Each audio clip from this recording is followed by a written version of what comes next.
All right. Well, I'm excited because we're talking to somebody who is a multiple seven-figure seller who I think has one of the craziest stories of a lightning deal that I've ever heard. I mean, we're talking six figures of sales in hour, multiple six-figure sales an hour. So I'm talking to multiple seven-figure seller, Matt Uhrich, who is someone I met at a conference, and he has agreed to come on and share his story and some of the best practices I think we can all learn from. So Matt, thanks for coming on Maximizing E-commerce. Well, thanks for having me. I'm glad to be here. Yeah. So you and I met at Seller Summit, which is hard to believe. That was 2 years ago. 2 years ago, yeah. Yeah, 2019 in Miami. And Yeah. I remember clear as day when you were telling the story about the lightning deal, which we'll get into here in a moment. So we'll create a little bit of suspense for folks listening. But before we get into that, I would just love to know, how did you get into this whole world of e-commerce? Like, were you always an e-commerce guy, or eventually said, I got to make a career change? The latter. It was I wanted to make a career change. So I went back to college, and as a class project, we had to come up with a gizmo to enter into a business plan competition. And I came up with one. Didn't make it very far into college. Well, I actually did. Out of a field of 80, I think we took about 10th or 15th. But anyways, after I graduated, that was around 2015. I was trying to do whatever I could to avoid getting a job. You know what I'm saying? Right. So I started manufacturing this. It turned out the product was patented. So I contacted the rights owner, and there was 7 years, I think, left on the patent, and I ended up purchasing the rights to the patent. Oh, wow. And I started manufacturing them in my garage. And I put them on my website, and I put them on Amazon, and I was selling about 5 a month on Amazon, and that happened over about 2-month period.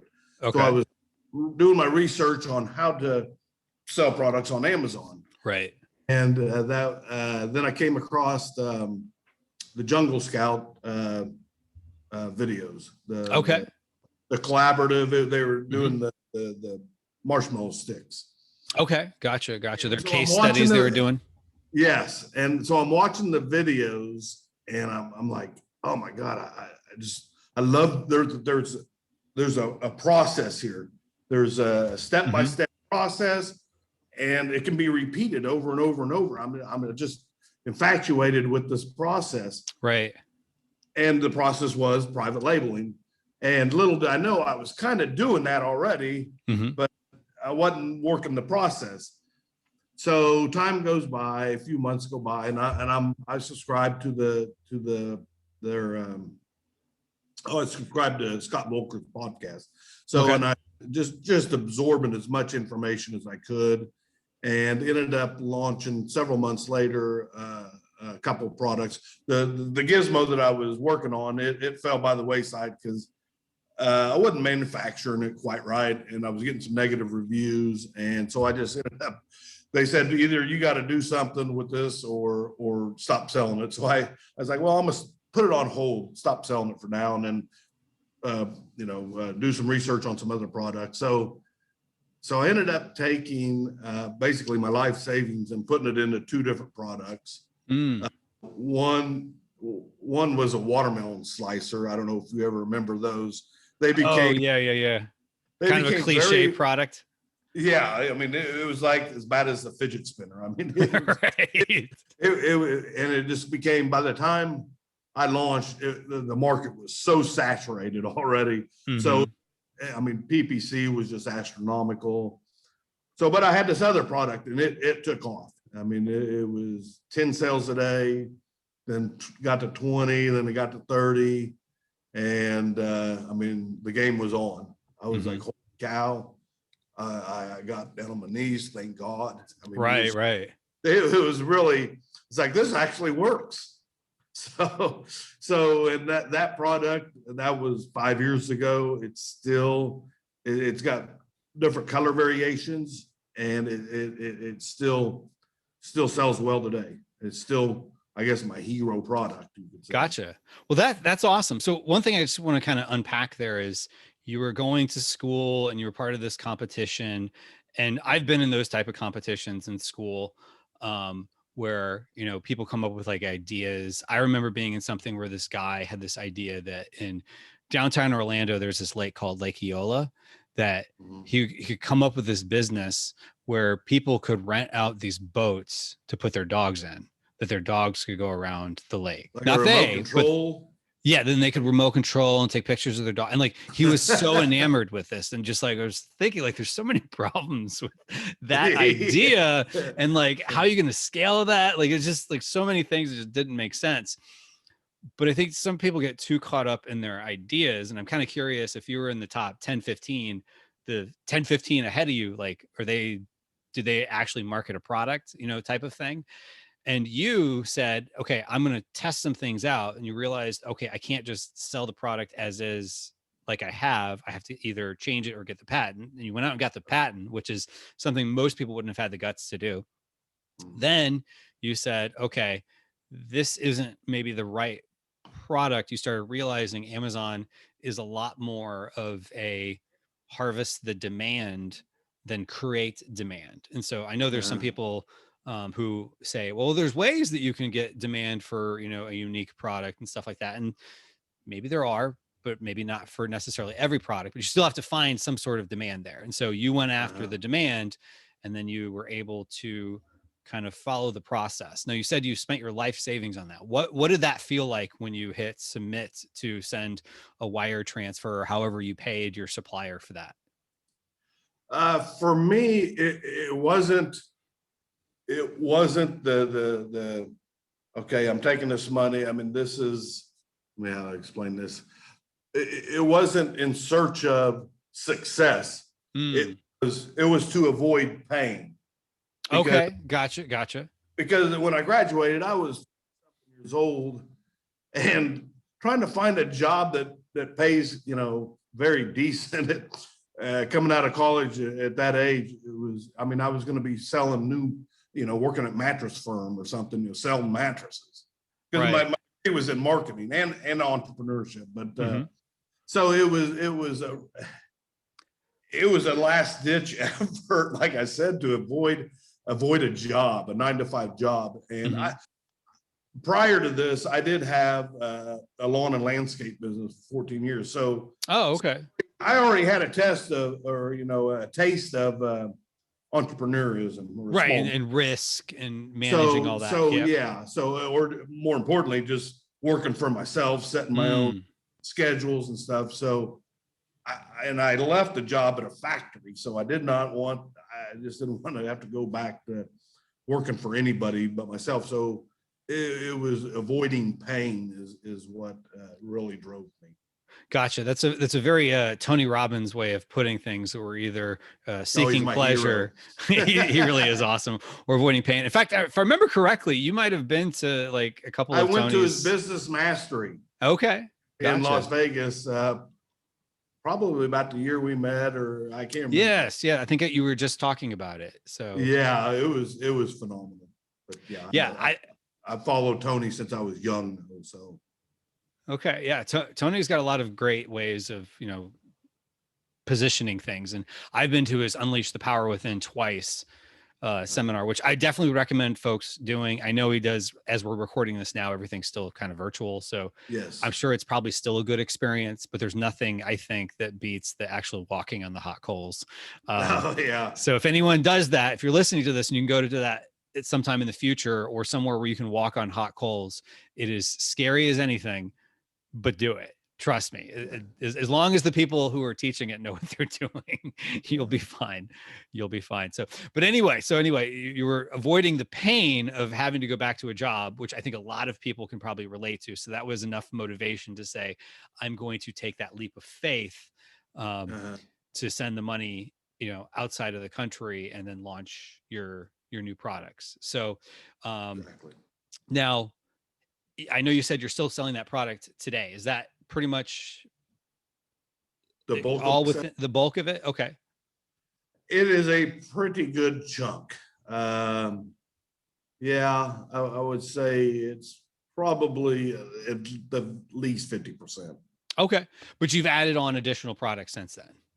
Oh, yes. Yeah. Because, going into this, there's one big uncertainty, and that's the life cycle of the product. It's certain all products, all businesses will go by the wayside. I mean, look at Sears. I mean, sure, Sears was probably in business over 100 years, but inevitably they're going to go by the wayside. It's just a cycle of business, and products have that same cycle, but you don't know what it is. So you got to do what you can to keep that cycle going. I mean, that's what you want to do. You want to protect that cycle. Yeah, that is such a good point, because I mean, think about it this way, like 10 years ago, the almost unseatable largest retailer out there was Walmart. Yes. Now you've got Amazon up there. And I think, for e-commerce, obviously it's Amazon, but I forget where they are neck and neck with each other. But, look at the fact that like the two richest men in the world as we're recording this are Elon Musk and Jeff Bezos, where 20 years ago, they weren't even on the radar. They were probably doing well on paper, depending on when the .com crash was, but they were both doing, fairly well, but not to the level of where they are. And so to your point, like, times are changing and the world's changing around us. We kind of have to adapt to it. And there is a life cycle for products. There's a life cycle for Amazon. There's a life cycle for the tactics and strategies we're doing. So what is your thought, just to kind of get into a more philosophical thing of, where do you spend time on the latest tactic versus kind of more foundational strategies? Do you have a philosophy one way or the other? You don't have to get into tactics, but just like how much you spend your time focusing.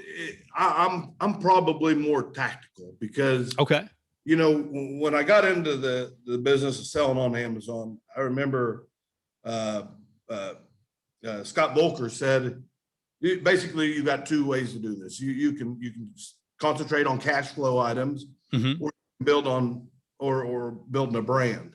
Okay.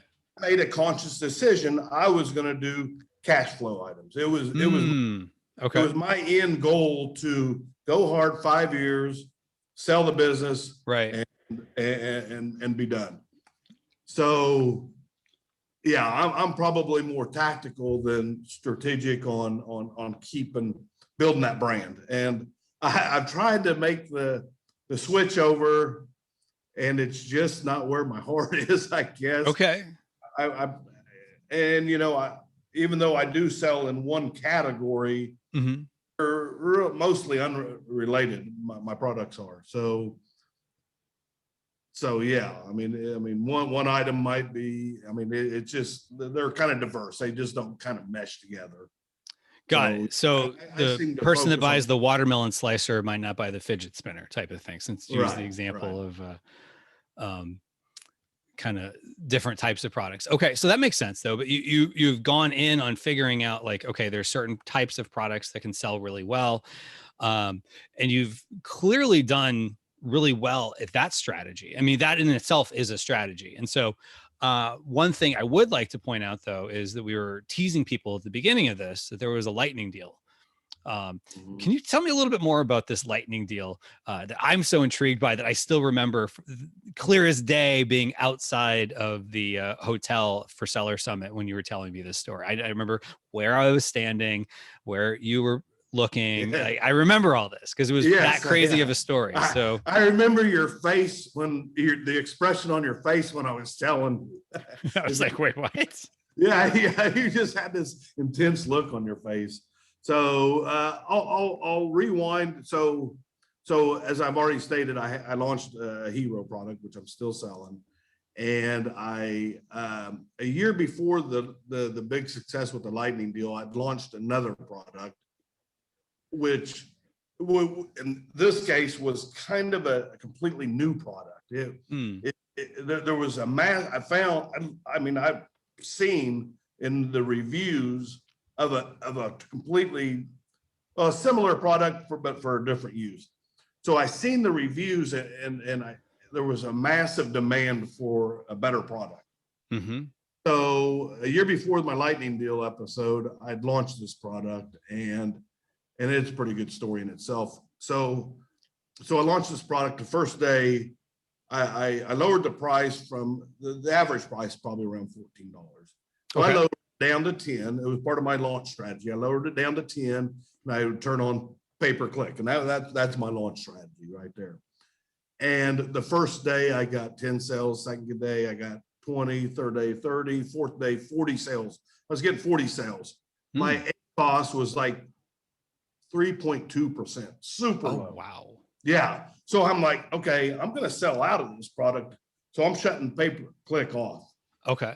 And I continued. Sales kept going up. I'm like, wow, I'm going to sell out of this product. So what do you do to slow sales? You go up on your price. So I took my price from the $10 range. I got to clear up I went as high as I could with maintaining the buy box, because if you outprice your product, you'll lose the buy box. Mm-hmm. So I got clear up to $30 a unit. If I put it, but I lost my buy box. So I kept it at $30 a unit. Just kind of playing with it so you get to that playing with it highest possible sweet spot. People are still buying. Wow. And by day 10, I was selling 400 a day. And yeah, and I mean, I'm banking in profit about $6,000 a day. So I'm like, holy cow. What do I? Right. I mean, this thing is bigger than what I even know what I was like, oh, people are going to compete, because that's part of the business. Right. Is trying to find high selling products with in my case, had no competition. Right. And all this data is hiding in plain sight, basically. Yes. Yeah. And I'm hating it, because I'm like, what do I do? Do I shut it off, or right? Do I make another big order? Yeah. So, well, the big order came like about a week later. So, okay. Yeah. But okay, fast forward a year. Okay. So this is my new hero product. Right. This is a big hero. Yeah, this is a big hero. So a year later, I have a lightning deal. I set up a lightning deal, and always Black Friday is always a good day on Amazon, but it doesn't beat Cyber Monday. Right. So I set up if you request a lightning deal, you request it for the week of Cyber Monday, hoping to get in. I mean, sometimes you don't get in, but they gave me a deal on Cyber Monday for both products on Cyber Monday in an optimum time slot. I'm talking anywhere from 9 to 3 is a pretty good time slot. Right. When people are actually awake and like doing things. And they're buying, and I'm sitting there watching the sales, and it's like, holy cow. It's like, it's 1,000, it's 2,000. And it goes, by the time I'm finished, I've sold 18,000 products. And now, just to be clear for the listener here, is that $18,000 of sales or 18,000 units of product? That's units. That's units. It was about $300,000 in gross sales. That's insanity. And yeah. In what time period again? This did include the lightning deal is only 6 hour. But this was, I believe, those numbers are from the whole day. But okay. Honestly, 16,000 sales came within the lightning. Right. So yeah, there was a piece of software I thought about ordering, and it's one of these they record sales, and this one was kind of unique because every time a product sells, it makes a ching. Oh, gotcha. I wish I would have had that, because those crazy numbers, I was having a sale about every 2 to 3 seconds. Yeah. Oh, it would just be going. It would be constant. Yeah. Ching, and it would ching, just been ching, just fun ching. to listen to. Wow. I mean, that's those two are my greatest good win stories. Wow. And so, like, when we talk about, well, sometimes people will point out, well, sales does not equal profit. I mean, but like your profit margin must have been more than probably the average American made that year at a job, right? Yeah. So I'll go ahead and share with the profits on it. Oh, and keep in mind, one of the products was priced at about a break-even price, maybe a little bit above, just because I had excess inventory, and I knew over Christmas, I mean, I had a lot of inventory, and I was just trying to get rid of it, and I just discounted it just for the lightning deal, but I ended up net profiting about 40 grand, which was equivalent to my previous job's annual earnings. So Yeah, I mean, that's crazy. In a I day. worked there for a year, and I didn't even have to get off the couch. Right, exactly. And I love this because, oftentimes you hear, stories that sound kind of like that, but people marketing it is like, you could do this every day. But like your story is clearly like, it wasn't just like, oh, I made $40,000 profit in a few hours. Like there was a lot of work to get there. It wasn't just an overnight, like, like you did a lot of work to get there, but you would never have gotten there if you weren't willing to take the risks and do the things that would get you there. Like there's a lot of risks that, I think, I want to say it's like 2/3 of seller accounts never even make a sale because they never take the risk to get a product. And then people that private label, many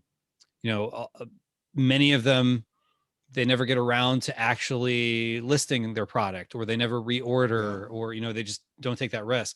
But I mean, you had some huge risks in just having the inventory to be able to sell that number of units. Yes. So, but help us understand how you manage the inventory and the forecasting for that. Good question. So when I started selling, I took all my life savings, put it in there, and they were selling it. And I knew as long as I could keep inventory in, they would sell. Yeah. So like, okay, where do you get the money when something's selling fast? So basically what I did is I went out and got cash advances on my credit cards. I would never recommend that for launching a new product. Please don't do that. But I knew sales would come. So I did that, and that wasn't enough. And so I then went and withdrew some money from my 401k from my previous employer. You can do that for 60 days. You got 60 days to return that money without bill. Oh, that's an interesting. Okay. Yeah. So, and I only did that to buy me some time to get a HELOC loan on my house. Oh, wow. So you're just kind of pushing it on down. I worked it in steps. Yeah. And on the 60th day, I walked into my, it was Scott Trade. And I get, here's my $15,000 back that I borrowed. Right. And then of course I paid off the HELOC on my home. But again, I would never do that. I mean, I'm only fulfilling, basically, I look at it as in purchase orders. People are going to buy. I knew people were going to buy. Right. So I just didn't have the capital, and I had to move quick because, all that happened over probably about a 4-month period. I didn't have any money. So, but then the money came, and I mean, then I'm now I'm actually cash rich. Right. But you took a few steps to get there. I can't launch quick enough. I can't find products enough to launch. I don't spend the time to. But Right. Okay, so let's talk a little bit about that. So your strategy has been not necessarily build a brand and have adjacent products that the same person might necessarily buy this and this and this together. Yours is like, okay, this is selling, this is selling, this is selling, this is selling. So what are some things you're looking for as you're picking products? Now, I don't necessarily talk a lot about picking products, but I think there is something to be said for, what is someone looking for when they're going to expand into other product lines? Not necessarily pick your first product, but like when you're looking to expand, what is it you're looking for? From a high level. I guess it would be the same thing as how I started in the very beginning, and this is how they teach you how to do it.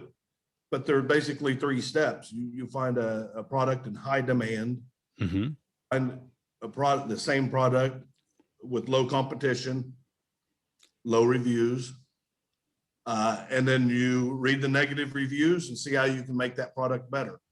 That alone is the most important thing, because Well, I wouldn't say they're equally important, I guess, because I've launched in saturated markets and where there's too much competition, and I don't know that, it could be different enough to make, I don't know, but to make it different, that is extremely important, to offer something that nobody else is offering and that the customer wants. If the customer don't want it, you don't have a business. Yes, that's so true. The customer has to be solving a need that the customer knows they have. And then at the same time too, it has to be different enough from what's already out there. So Yes. it can't be too different that they have no idea what this is and they're just not going to get it. But, to your point, like looking at the negative reviews of the other products. So one thing I've always kind of heard the rub on that particular strategy is that like it's a constant like hamster wheel of finding new products, because as soon as, you find something that's working, so are 1,000 other people who are gunning for your spot, and then PPC goes up, the race to the bottom on pricing. Now, differentiation, I think, probably helps with that. But what are some tips that you've had for, to your point, the life cycle in some products, especially in that world, might be a year or two at the most? How have you kept like the one that's going for 5 years? Like, what are some tips for keeping the product fresh and alive? I'm redoing my pictures, keeping up with some of the Amazon stuff. Like, they started off with this sponsored brand, and then they went to the I can't remember, there's a name for it, the headline advertising, the display, display ads, and then now they got video. So, and then one time you had to be in a special program to even have A+ content. So, add that, continually look for ways to make your listing stand out. The product itself, is kind of hard to change. I just, without starting a new listing, I don't know, unless you're Amazon, and then they can do whatever they want, because they can upgrade the new Echo Dot or whatever and keep the same listing. But we can't quite do that. Right. So you're constantly keeping the listing fresh, trying the new things as they're working out. So, and I know Amazon's rolled out different things over time, and some have worked better than others. What would you say are the things that, like, maybe in the last year or two, you've really been focusing on, or where you're seeing things heading maybe, are the things that you think are the core things someone should definitely focus on for, updating their listing or keeping it optimized? Pretty much just kind of what I discussed. Whatever, pay attention to what Amazon has to offer, because they want their customers to have the best experience. And if they open up A+ content to you, take advantage of it. If they do video ads, I've heard of video ads are real good. I haven't quite got that far yet, but yeah, just by doing what they have to offer, because and there's a lot of stuff where brand analytics, where there's a lot of new data that they're sharing with us now, and that helps us to improve on. And there's a lot of third party people out there. You're one of them out there trying to help sellers to expand their business and such. Awesome. Well, I appreciate that plug there. But let's talk a little bit about mindset next. So you're clearly more comfortable with risk than I think a lot of people, with just the example of, hey, I put down the life savings, and I know you're saying like, oh, I was moving from pain. Well, there's still people that have the pain of not wanting to go to a job, and they're seeking the pleasure of, wanting to have this, successful business, but they can never launch. Or people that, have trouble scaling. And I would have never thought to do the cash advances followed by, borrowing from the 401k for 60 days, followed by then the HELOC. So it was these stages you did to kind of get creative. Like, where does that mindset come from with risk? Like, I'm just kind of curious on that. Well, truth be known, even though, yeah, I did take my life savings and it was my very last ditch effort to make a go of something until I recouped my savings. But I have to admit that my wife was working and she was making, we were paying the bills with her income alone. Right. So that kind of helped with the risk. I mean, if I would have risked putting food on the table for my family, I wouldn't have not taken that risk. And to be honest, I hate risk. I mean, you say I'm comfortable with it. No, and I don't think anybody really does like risk. You just got to weigh the consequences of, it not working out to it works out. I mean, now I've made some mistakes. I probably launched 6 or 7 products in 2018, and every single one of them failed. And I learned something from each of those, but and one of the biggest things was risking too much. Placing orders for, $8,000 orders when I should have got a $3,000 one. And to this day, that's usually where I try to keep my risk at, right around the $3,000 mark. So basically start small. Yeah, it starts small. Okay, gotcha. Don't risk more than you can afford to lose. Exactly. That's a good way to say that when you go to Vegas. Don't yes, afford to lose $100. Only take $100 in your pocket, because if you take 500, then you might not be eating for the next week. Right, exactly. You might not have that 500 when you leave. Right. So yeah, good point. So I have to give you kudos though, because I know you're kind of minimizing humbly some of those risks you took, but I do want to commend you because, there's people that won't even take risks that don't cost them money. It's just maybe they're afraid of putting themselves out there. Like in the internet world, there's, e-commerce where you can kind of, don't necessarily have to be the face of things. But then there's also, other risks that people are just not willing to take. Like some people just don't take any risks at all, even though they dread going to that job every day. Like every Monday morning they wake up and they're just like, I can't possibly do another day of this. But yet they go, and the next week, same cycle over and over again.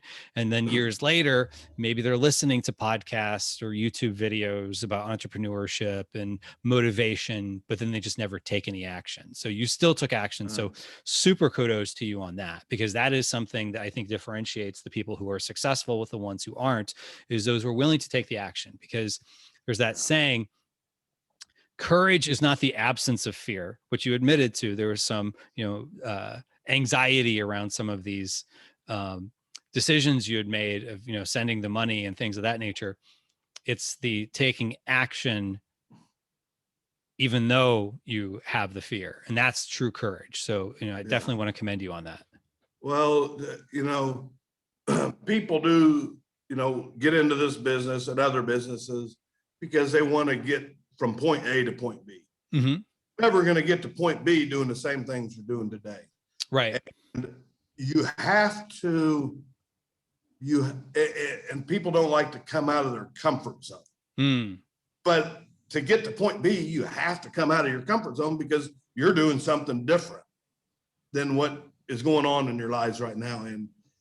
And that was something I learned early on, that if I'm going to progress anyway, I've got to come out of this comfort zone, and I've got to meet the uncomfortability, if that's a word, head on, because otherwise it's going to fog your decisions, and you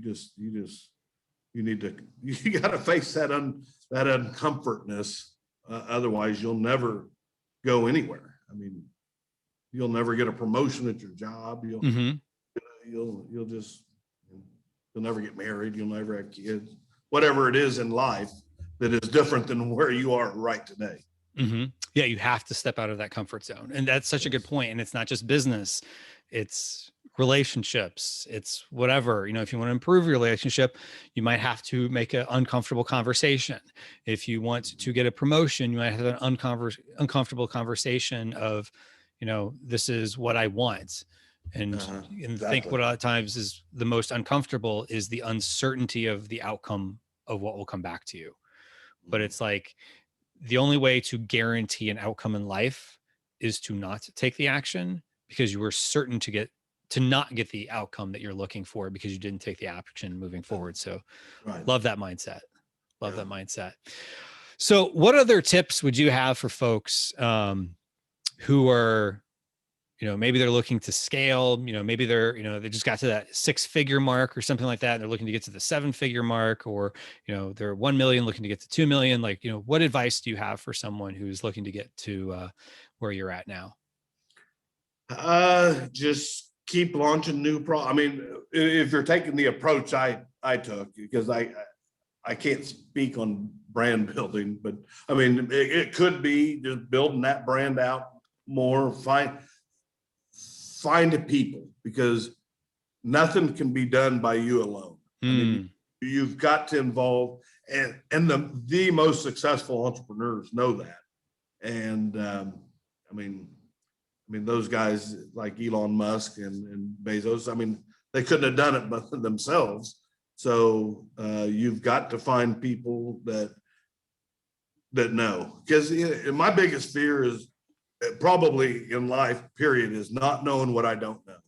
And at least seek out and try to find what you don't know, because then you can do something about it. Because if you don't, what you don't know, I mean, you can't, you're kind of in a cave. Right, exactly. And that's such a good point. There's so many things you don't know, and some of those things you learn from experience. But to the point you made earlier is that sometimes there's a time thing, and maybe you get to a certain point and it's harder, or whatever the case is, to find, more products and things like that. So the bottleneck in the beginning may not be the same as the bottleneck down the road. And so you need sometimes more people to do that. And another thing I wanted to touch on real quick, that what you just said kind of also brought me back to a point you made earlier about, people oftentimes looking at it as a destination, going from point A to point B. And one analogy I've given, I don't think I've given this on the podcast before, but I've said this in presentations. Whereas I used to think of entrepreneurship kind of like, I don't know if you remember, there was a game on old Apple IIe computers called Oregon Trail, where you would go. Yeah, there was this game. I didn't have an Apple, but I do remember the software of the game. Yeah. So like literally, like it was on floppy disks. And I think like midway through the game, you had to switch from disc 1 to disc 2. Like it was very rudimentary, but it was, the whole point was you were going from Kansas to Oregon, the Oregon Trail, and you were supposed to not die basically of cholera or, typhoid fever or something like that. And there was all these things like obstacles along the way. It was point A to point B. And I used to think that was kind of what it was all about, is you're going from this place to that place. What I've come to learn entrepreneurship is more like is games like SimCity or Roller Coaster Tycoon, or my kids are now obsessed with Minecraft. We're just constantly building on to this little empire that you've created. And sometimes you have to your point, get the help of people to figure out, okay, this little piece I need from someone else. And so it has to be a little bit more collaborative. Maybe you need to hire a virtual assistant or someone to help you with your PPC, because you're now at that point of you don't have the time to keep scaling, or whatever the case is, or you want to go into international marketplaces, and that's going to be another, spot on there. And it's like, in most of these games, especially if there's kind of like this time element of money coming back to you, you get, whether it's money or points or whatever, you get more of whatever the result is in the game, the more pieces you have on there, which could be more products, more marketplaces, more places you're selling it, all these different like things, or you start running ads, or you did, the video display ads, or whatever the case is. All these things add up to more pieces on your board, which are then returning more elements to you in the game, which in the game of Amazon is more sales and comes back to you as disbursements. And then you have to put more back into it with inventory and all these other things and keep adding to it, because a lot of times in some of these games too, like the piece wears out over time and it doesn't give you the same results. So you got to have something else to get ahead of that. So I love that. And it sounds like that's kind of the approach you've taken over time.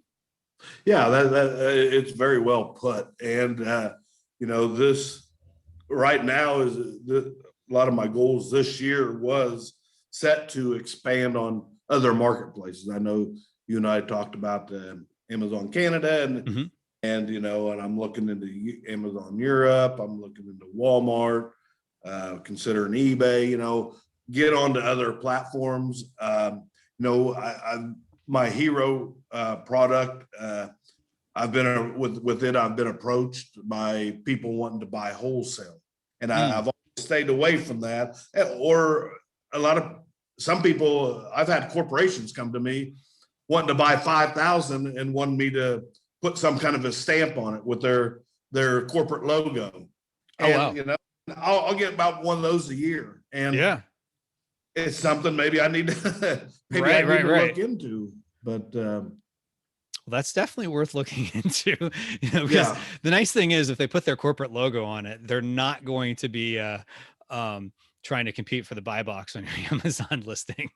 yeah, and the really good thing about that particular product, it is a very giftable product, and when people buy it, they usually buy more for gifts. Oh, For nice. somebody's birthday. Yeah, Mhm. so many people say, okay, this is my fourth purchase. What I'm having a little problems with it this time, but I'll continue buying it. But whatever. I've had a lot of people tell me that they've made multiple purchases of the product. So yeah, just getting it in the hands of other people. I mean, it would almost be worth doing it at a break-even point because because there's something called the lifetime. What's it called? The Customer lifetime value. Yes, and I haven't actually dug down and I don't know how I could actually. Maybe I need to figure it out. But see, there's something I don't know. At least I know what I don't know. But anyways, to figure that out, yeah, I mean, it may be worth running Facebook ads for them and driving traffic to my website or whatever it is. But you're right. Just the more pieces you have, you can expand your empire. Exactly. Analogy. Exactly. Well, awesome. Well, this has been a really fun discussion. So I know you and I had chatted before that if people wanted to reach out to you, they could always go to maximizingecommerce.com/group, join the Facebook group for Maximizing E-commerce where you're a member, and they can always tag you in a post or direct message you or whatever the case is. And it's a little bit extra work, but I think one of the things I've also learned sometimes those pieces on the board, and we talked about, having people around you. It's not just necessarily service providers. It's, having other people around you that are doing this and maybe are just at a higher level than you are. And if they can, just even answer a basic question. So, we're not necessarily offering that, you're going to coach and mentor people for the rest of their life, but I'm sure if they tag you on a post and ask a basic question, you I'm sure be willing to offer that. Is that a fair statement? Oh yeah, absolutely. I mean, that's why I'm here in the first place. I mean, if I can help somebody, I'm all for it. And I'm at the computer all the time, so usually I will respond to your Facebook tags within a minute. I mean, unless I'm extremely busy, but yeah, no, I got no problem with I love to help somebody if I can. Awesome. Well, this was a great conversation, and again, thank you for jumping on here. And and also just so people know, like, you're 100% an Amazon seller. You're not here to pitch a course or anything. Oh, no, I'll leave the teaching up to the teachers. But at the same time, I do like to help, and yeah, I mean, if that can be done, I'd be happy. Awesome. Well, thank you so much, Matt. This has been a great conversation. Okay, thank you for having me. Thanks.